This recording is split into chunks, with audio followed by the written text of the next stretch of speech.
Hi there, Richard the Coughlin 666. How are you? I'm fine, thank you. As an atheist, what things keep you going in life? What gives you hope? I find it in many forms, like we all do, and I wanted to talk about an example of where I find a certain place in the world where I find hope. It's in a story about a woman who you may have heard of. It's an incredible story of a woman from Venezuela called, and I apologise if I pronounce this incorrectly, Jacqueline Sabarido. She came to America, learned to speak English. This is a picture of her.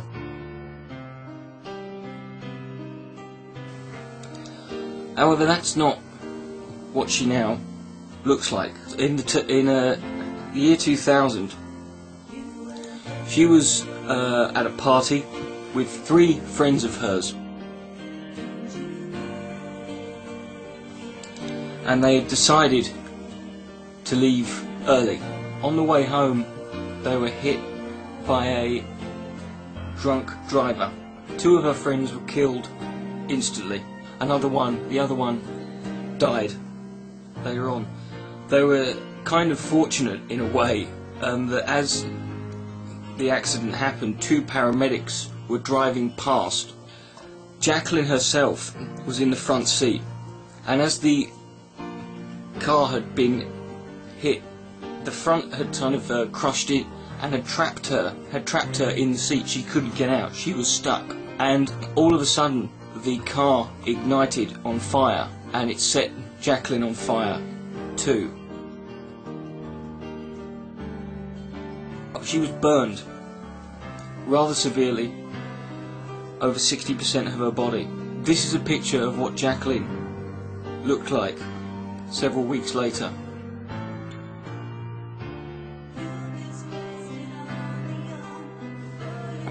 For her to end up looking like that, she sat there in the front seat on fire for 45 seconds. Try sitting down in silence for 45 seconds and imagining what that must feel like. She lost, as you can probably see from that picture, she lost her hair, her ears were burnt off, her lips were burnt off, her eyelids were burnt off, her nose was burnt off. They had to amputate all of her fingers. Jacqueline is still alive today. I'm going to put a link to her website. It's just, it's an incredible story. This is what makes us a great species and a great animal. Jacqueline is a Christian. This is one of these situations where I look at it and I think, this is where I think maybe religion served a good purpose. Because when last year, it was literally a year ago, the gentleman in question who was responsible for her now looking like this was released from prison. He had 7 years in prison, and Jacqueline forgave him. I couldn't do that. A lot of me wishes I could. I look at this woman and I look at what she's now doing, and she's still going today. She's trying to raise money she's still trying to raise money to help reconstruct her. What right do I have to ever complain about any damn thing? This is why I don't complain about my mole on my face.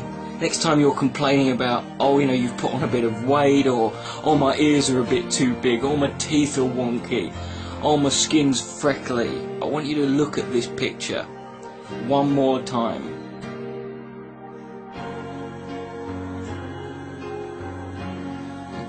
And say to yourself, what right do I have to complain? I'm the luckiest son of a bitch on the planet. This woman kept going, and she still is going. And every time I see these pictures of Jacqueline, it makes me want to do better in life. Because if she can get through that, then there's no reason why I can't and get through what I have to go through, which compared to what she's been through is nothing. And that is something that gives me hope. Richard Coughlin 666, good night. May God bless.